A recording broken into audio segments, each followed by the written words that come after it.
Hello, everybody. Welcome to this third episode of the Go Talks. I just want to thank everybody that has been showing support lately. These last 2 weeks have been insane. Thank you guys so much. Please don't forget that you can watch every episode every Friday on Metafy.gg. And of course, you can watch the best highlights of every episode on our very own Luminosity YouTube Smash channel. In today's episode, I welcome someone very special to me.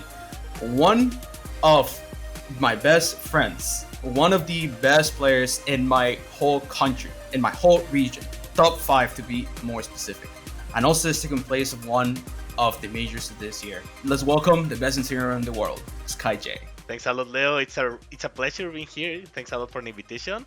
Thanks a lot for the really long and lovely introduce. What's up, guys? Skyjay here.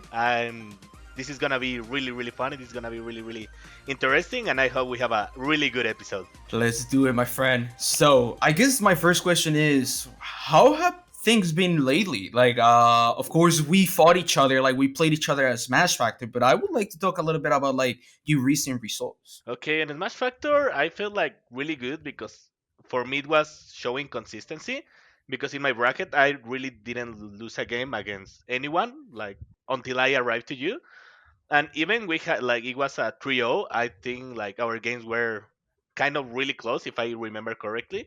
So I'm happy with that consistency and not being defeated by not top 10 players, top 20 players at this point. So I'm really happy on that. On my other results, like for example what it was Collision, Summit, even in Battle of BC it was also 17. I think it was also because you defeated me there, but it's like I'm not flopping on my results, which is something really important, I think, as a competitor. Because someone once told me, I think actually it was you, it's easy to arrive to a spot like, okay, you did a top 8 once, okay, that's kind of difficult, but not the important point. The important point is showing consistency on every time the top 8s, the top 16s, stuff like that. Staying there is the difficult part, and I think at this point I'm on that spot where obviously I want more, I want those top 8s, but I'm happy of being a top 16 player at this point. If I remember correctly, at Smash Factor, you lost to Tweak in losers, right? Yes. How could you tell me a little bit about that match? Ooh, it's really difficult. As you may know, the matchup it's as bad as it seems. Diddy Kong is just straight up really annoying for Incinero. Well, overall, but more for Incinero. I even like that, I was having a really good fight against Twig.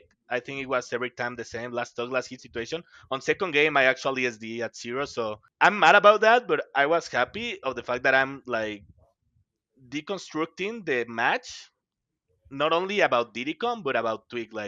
I'm not saying the next time I face Twig I'm gonna win. It's so it's Twig. It's gonna be a really tough set again if I have to face him. I don't know at SmashCon, for example. But at the end, I'm happy that even if I'm playing a bad matchup, I'm doing it really good and against at this point I'm pretty sure a top 10 player worldwide. So I hope the next time I'm gonna do better, and I really hope I defeat him next time. I'm gonna look for it. Yeah, because I remember that you played Tweak a decent amount of times, right?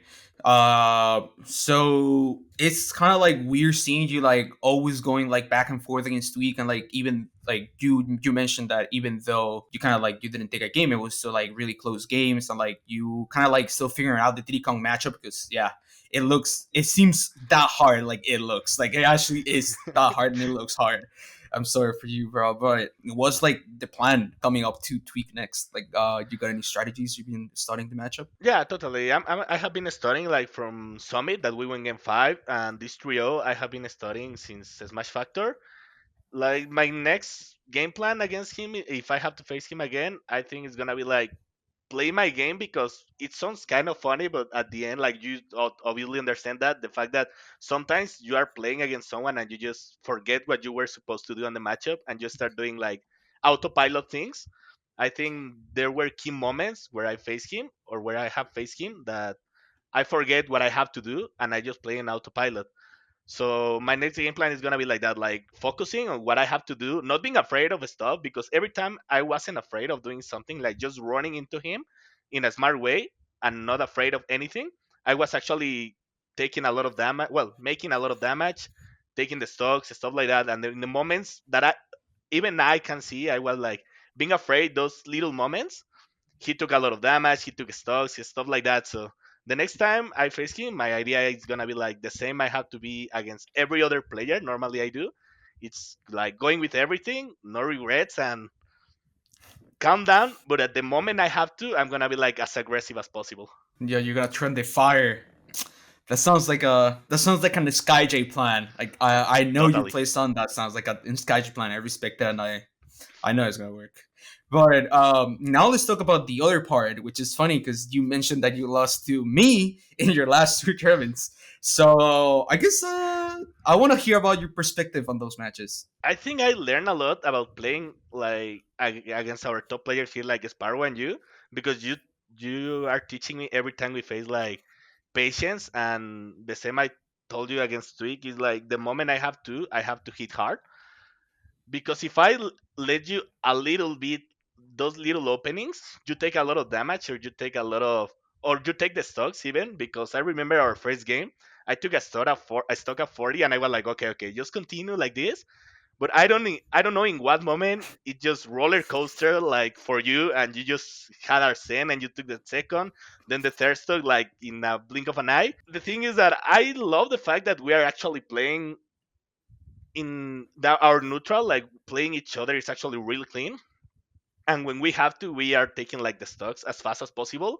And if we don't take the stocks like on early percentages, we don't have any complaining about waiting a little bit, like, okay, you are 100, no problem, 150. Eventually, we're going to take the stock.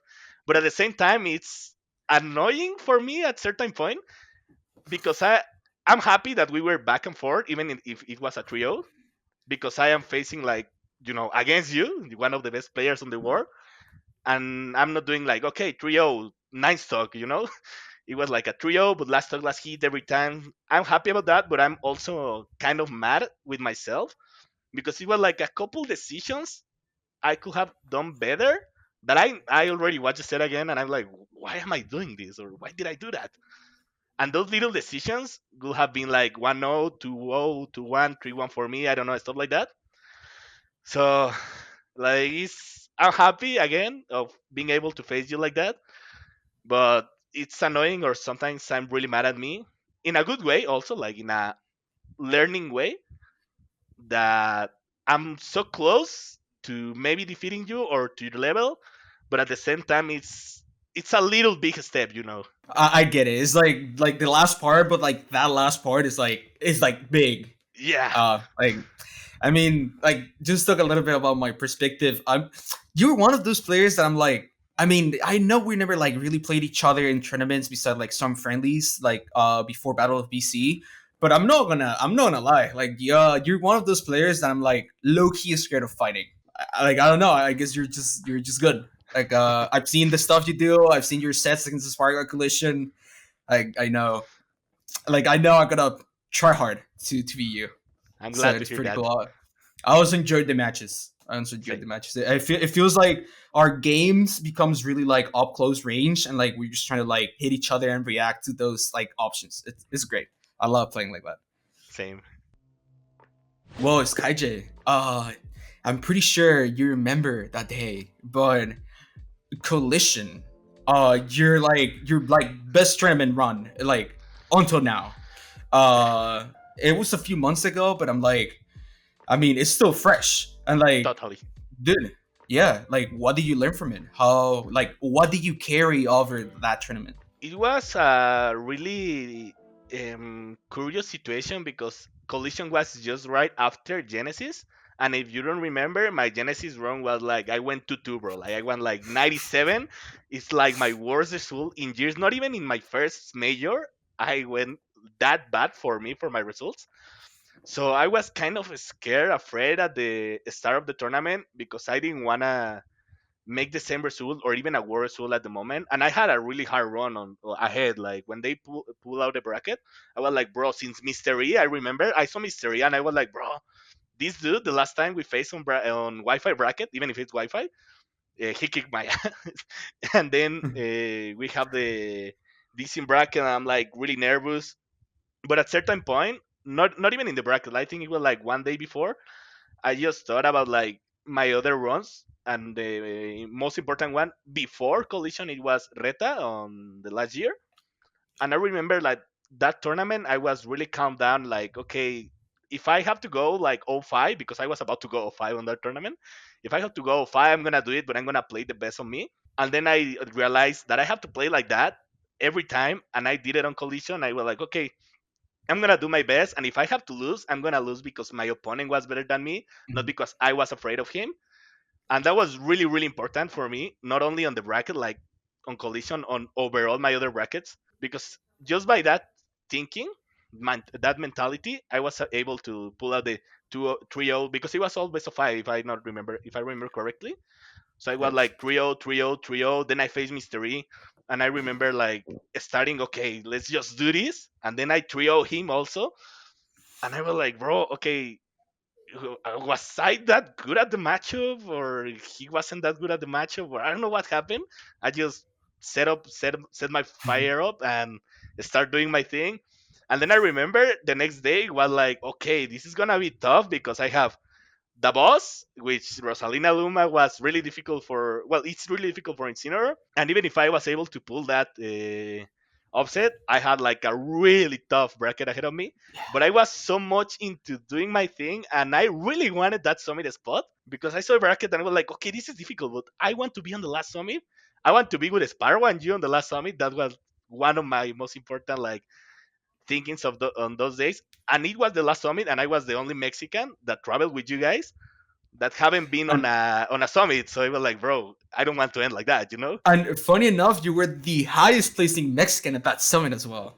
So, yeah, I was like, okay, because it was gonna be actually, if I didn't top eight on that summit, it was gonna be the first top eight without Mexicans, right? On summit, if I Yeah, remember correctly. Yeah, I was like, yeah, okay, on you that day I saved had us. to do it. But yeah, on Collision, yeah, it was like, okay, and then the boss was 2-0 above me. But even with that, if you ever watch the sets, it's like, okay, but I'm losing because I commit that little mistake at the end, and he kills me. But like on neutral, on killing decisions or anything else, on everything else, I was doing my stuff, the right thing, and I was like, okay, just do your thing and just don't commit that mistake. And I didn't, and 1, 2, 3, reverse 3-0 against one of the hardest players to actually like offset, because that was is really consistent.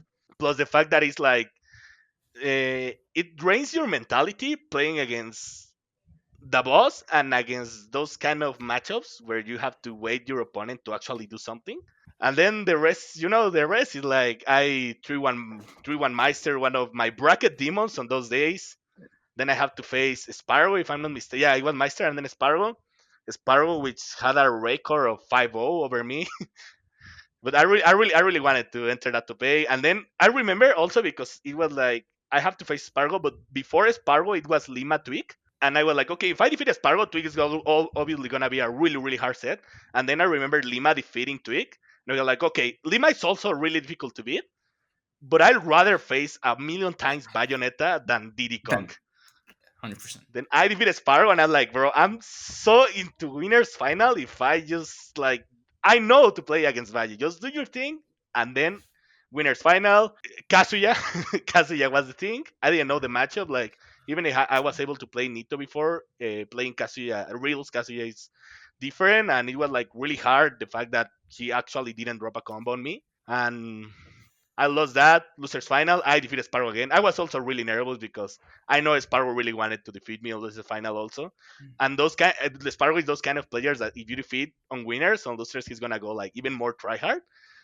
So I was like, bro, I was feeling that similar spot getting away from me. Thankfully, I was able to defeat him, and my Cinderella story, or almost a reverse trio and reset on Kazuya on On Riddles. Riddles, ended by Side on the ledge. Damn, I remember that. We Yeah, were the whole Mexican crew was watching that. And that dude, oh, you had it. It would have been so hype. totally, totally. Yeah, GG's riddles, I guess. I mean, awesome performance there, Skyjay. Like watching you like playing throughout that tournament. I mean, every tournament, but like specifically that tournament, it seemed like you were on fire. Like you said, like you were feeling yourself, and like what you're feeling yourself is like, I mean, it's anime prota vibes. Like Totally. it's hard to stop you. That's why I don't want to fight you. But but okay. let's go into what is next. And I want to ask this like a specific question because you mentioned that like you wanted to go to summit with Spargo and me, and like you want to like beat us and like be at the same level that you already think that you like are getting closer. So my question is like I know you want to become the best player in Mexico, right? Like I know that Totally. you're currently fifth. So yeah, I just want to know what's next. Okay, obviously the idea of at least I think every Smash player or every well, I want to be a professional player mentality is like I'm pretty sure it's I have the same as others. Like I obviously I'm aiming for the top, even if it's really difficult because every other top player exists. Spargo exists, you, Twig, Riddles, the boss, etc., etc., etc. Like Protomanham, everyone you want to mention. But I'm aiming for the top as I should be. Like I want to be the number one in the world. I'm looking for it. I'm not saying like I'm going like really really fast on that because I think my growing has been not that fast, but I keep growing. I think that's the important part, like never stopping. So yeah, like with the tournaments incoming, SmashCon in actually this weekend in 3 4 days. Delfino Massa, I really want to prove myself again against every top player because it's gonna be a couple super majors. Actually, they are already super majors, and like at this point, I really don't care about like my bracket. I just want to, as even if it gets harder or it's the hardest bracket I'm gonna get, I want that bracket to happen because I want to show the world like I have what it takes to be the best in the world. Nice. I like to hear that.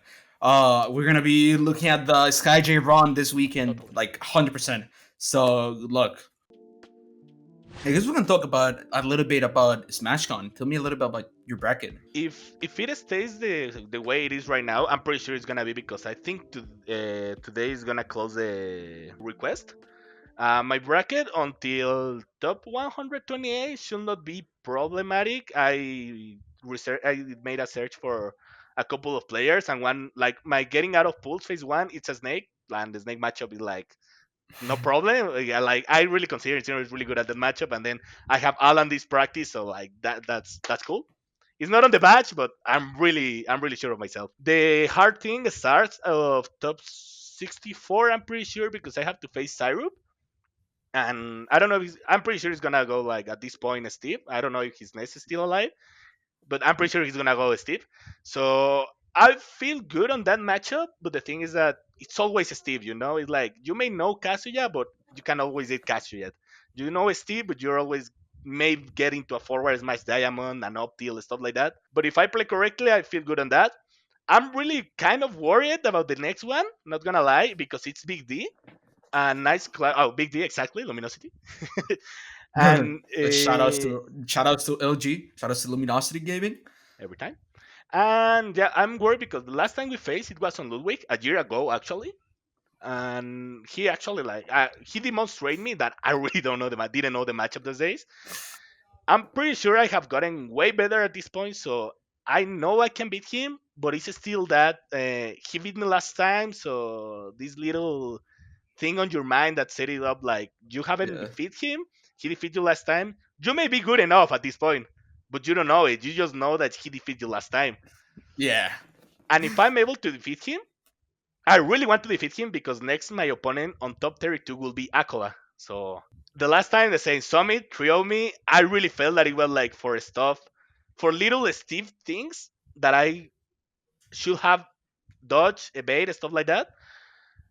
But because I died like in percentages, like kind of tricky, or I didn't have to. But like this time, I'm coming more prepared for him. And if I defeat Akola, like then I get riddles most likely because at that point, every upset can happen. Like it's top 16 already, so it may not be riddles. It may be I don't know. I don't remember I Yeah. don't know. It Shuton, could be Ken. anybody. Exactly. Like at that point, it could be another player.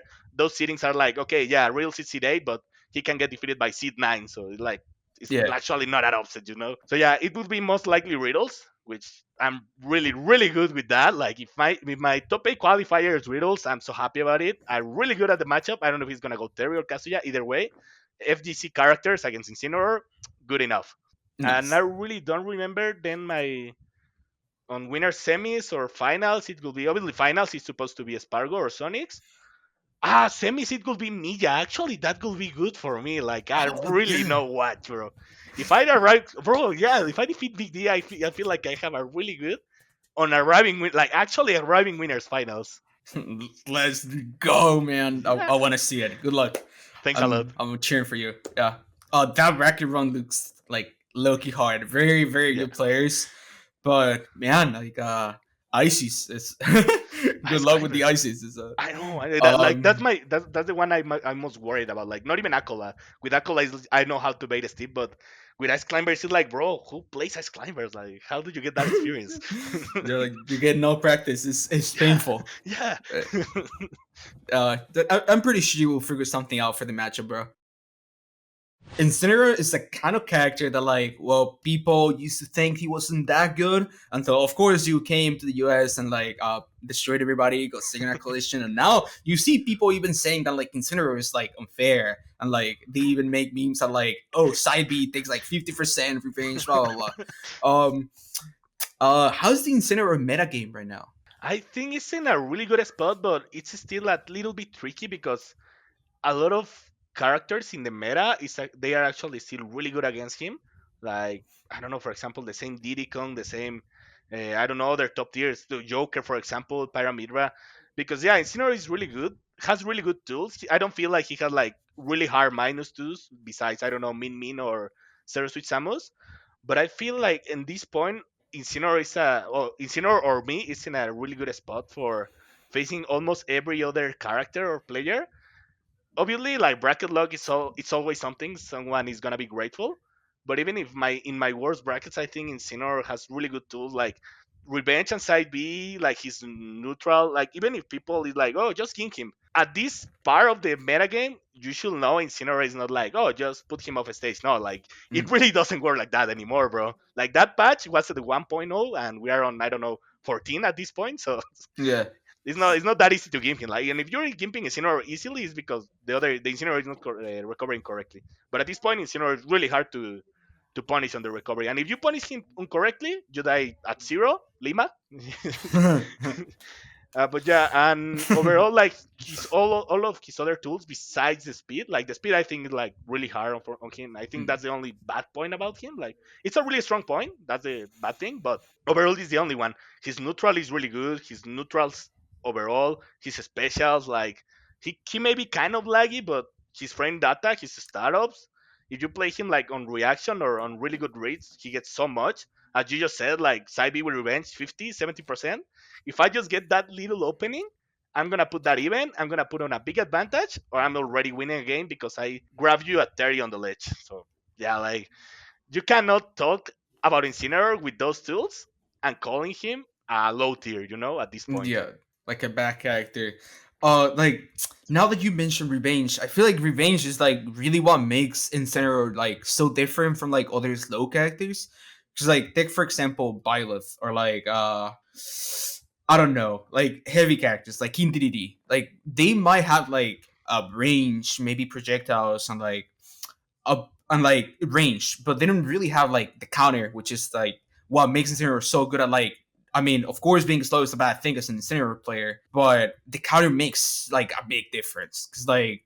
I mean, you're just stalking there. You're like double jumping, and if someone tries to hit you, it's like you're like staying there with like, oh, like I'm just gonna get hit, and then you get hit harder. You're definitely like one of the best players at like getting the counters. But of course, there's always like this little thing that like, oh, in Zero might like lose some matchups, like you already mentioned, Diddy Kong, Searsud, Min Min.